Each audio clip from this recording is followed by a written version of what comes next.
En la historia de Estados Unidos han asesinado a 4 presidentes y todas las investigaciones independientes apuntan a que los banqueros estaban detrás de todos ellos. Seguramente ya sabes que de estos 4 personajes, uno de ellos era John Kennedy y el otro Abraham Lincoln. Pero, ¿y los otros 2 quiénes son? También deberías preguntarte por qué mataron al candidato presidencial Robert Kennedy cuando encaminaba su destino hacia la Casa Blanca. No te vayas, que ahora te doy detalles basados en hechos y datos que corroboran todo lo que digo.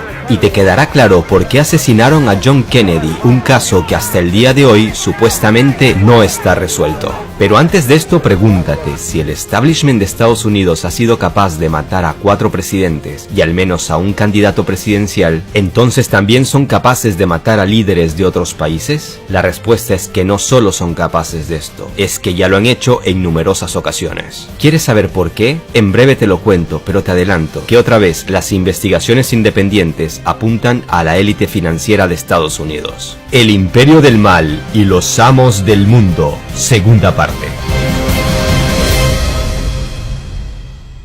En la primera parte de esta serie, El Imperio del Mal y los Amos del Mundo, te contaba de cómo los banqueros se adueñaron del planeta con la Reserva Federal, y hasta cómo Estados Unidos llegó a traicionar a sus aliados para satisfacer a la banca. Si no has visto la primera parte, te dejo el enlace en la descripción. Pues bien, como había prometido, en esta segunda parte nuestro protagonista será John Kennedy. Pero para entender por qué fue el último presidente de Estados Unidos al que asesinaron, debes conocer por qué mataron al primero un siglo antes, o sea, a Lincoln. Mira el video hasta el final, no te decepcionaré. El vil asesinato de Abraham Lincoln. El 14 de abril de 1865, el presidente de Estados Unidos, Abraham Lincoln, recibió un disparo en la cabeza en el Teatro Ford de Washington, D.C.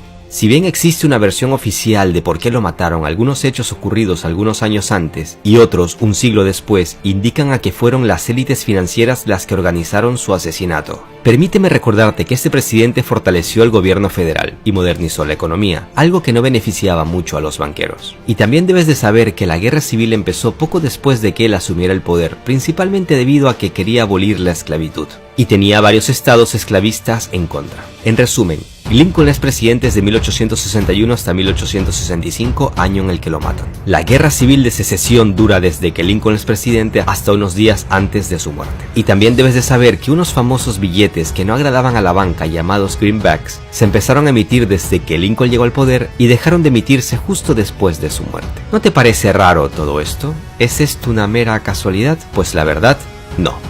Te lo explico. En realidad, el 14 de abril de 1865, el día que mataron a Lincoln, los ciudadanos de Estados Unidos tenían motivos de sobra para sentirse libres y satisfechos, ya que días antes los opositores empezaban a rendir ante el ejército de Estados Unidos. La versión oficial asegura que el autor de este atentado, el actor John Wilkes Booth, lo asesinó porque no estaba de acuerdo con el fin de la guerra y quería reunir tropas para que siguieran la lucha, pero lo cierto es que era un simple peón de la banca. Para entenderlo tenemos que hablar de estos famosos billetes greenbacks. Lincoln quería una moneda libre de intereses y totalmente en manos del Estado, y no de banqueros privados. Sus asperezas con la banca, sumadas a la guerra civil, lo llevaron a crear esta moneda, que aunque no estaba respaldada ni por oro ni por plata, en pocos años logró convertirse en una moneda muy fuerte. Si bien estos billetes sufrieron varias caídas durante la guerra, se empezó a recuperar rápidamente cuando los opositores empezaron a rendirse. Y si ya era una moneda fuerte, entonces, ¿por qué dejaron de emitirla tan solo meses después de que lo mataran? Pues es fácil entenderlo. La bala Lincoln era un claro mensaje para sus sucesores. Como veremos más adelante, el caso John Kennedy tiene muchos parecidos con la muerte de Lincoln, ya que también se enfrentó a la élite financiera y por desgracia también terminó con un disparo en la cabeza. Pero para contarte el caso Kennedy, primero debes entender el caso Lincoln y luego sacar tus propias conclusiones.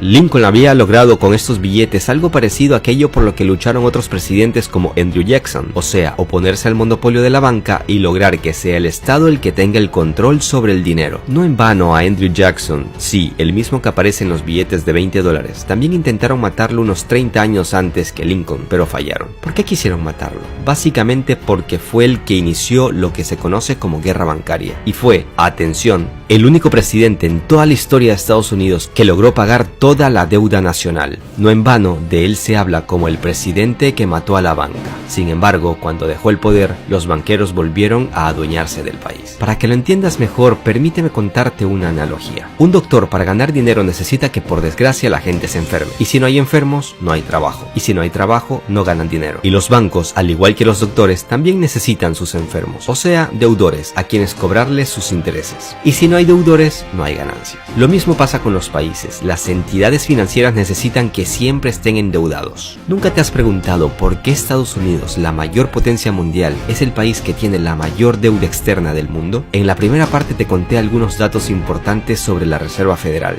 Y en los siguientes capítulos te revelaré cómo funciona el FMI o el Banco Mundial y por qué casi ningún país puede pagar su deuda. Pero volvamos al tema de hoy. Resumamos lo que tenemos. En 1835 casi matan a Andrew Jackson por haber matado a golpe de buenas decisiones a la banca. En 1865 matan a Lincoln por principalmente oponerse a la banca y emitir los greenbacks. En 1881 el presidente James Garfield quiso seguir los pasos de Lincoln y también fue asesinado. No duró ni 7 meses en el poder. Lo irónico del caso fue que los disparos no fueron fatales en sí y Garfield murió porque los doctores le abrieron una de sus heridas para encontrar la bala y finalmente le provocaron una infección y hemorragias internas. ¿Estaban comprados los doctores? No se sabe a ciencia cierta, pero el hecho no deja de ser sospechoso. En 1901 matan al presidente William McKinley durante su segundo mandato. La élite efectuó otra complicada jugada política haciendo aparecer el magnicidio como obra de otro loco suelto. El asesinato ofrecía a la élite varios beneficios, como eliminar un personaje que nunca fue del todo fiel a los planes elitistas. ¿No me digas entonces que quien mató a Kennedy fue el sistema monetario? Pues sí,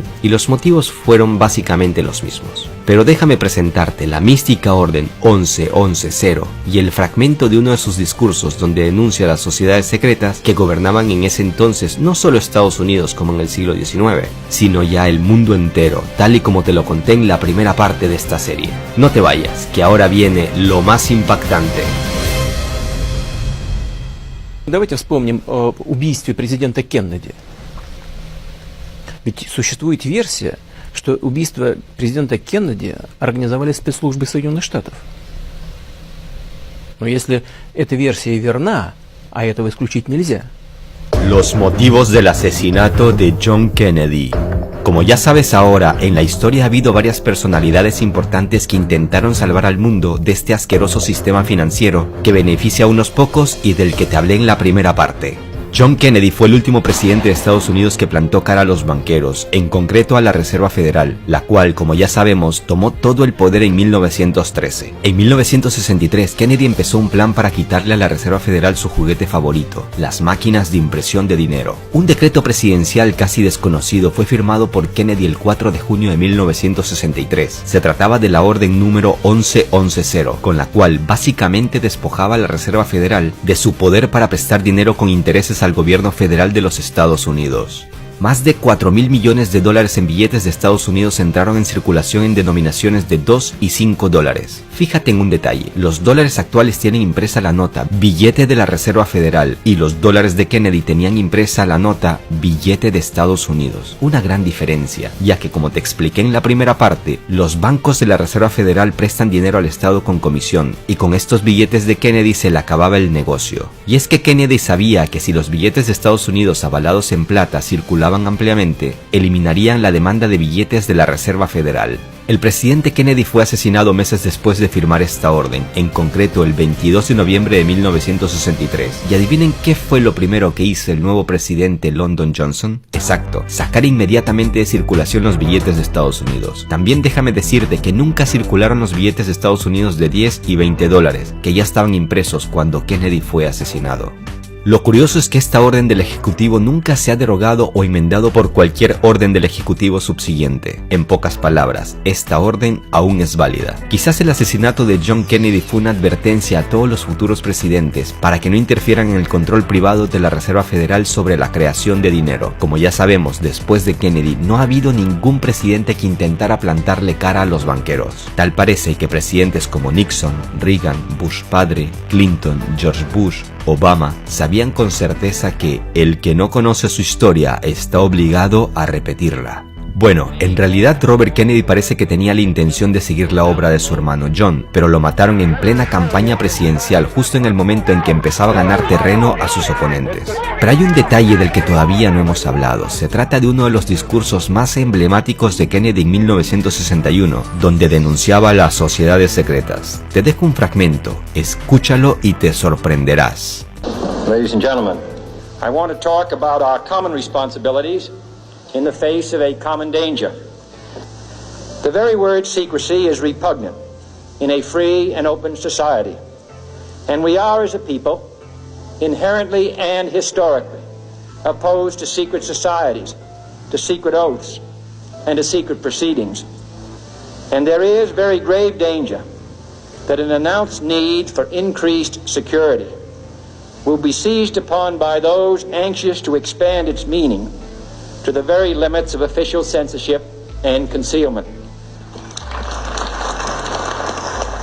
For we are opposed around the world by a monolithic and ruthless conspiracy that relies primarily on covert means for expanding its sphere of influence, on infiltration instead of invasion, on subversion instead of elections, on intimidation instead of free choice, on guerrillas by night instead of armies by day.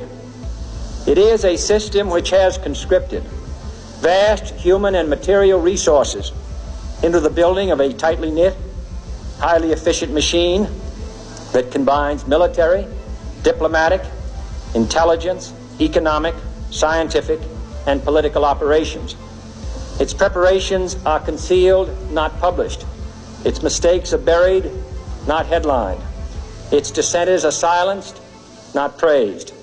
No expenditure is questioned, no rumor is printed, no secret is revealed. I am not asking your newspapers to support an administration, but I am asking your help in the tremendous task of informing and alerting the American people.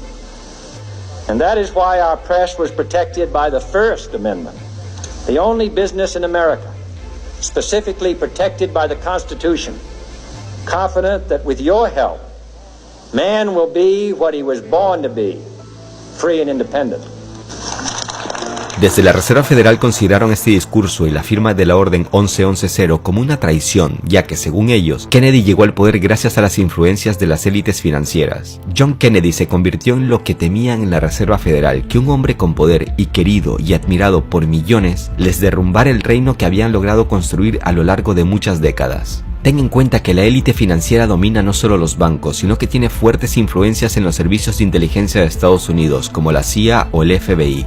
Además del control de los medios de comunicación. Por eso, la verdad no florece porque es secreto de Estado, y la prensa no te lo cuenta porque no les conviene. Suscríbete al canal para que no te pierdas los siguientes capítulos y dale like al video. Pero espérate, te adelanto lo que se viene.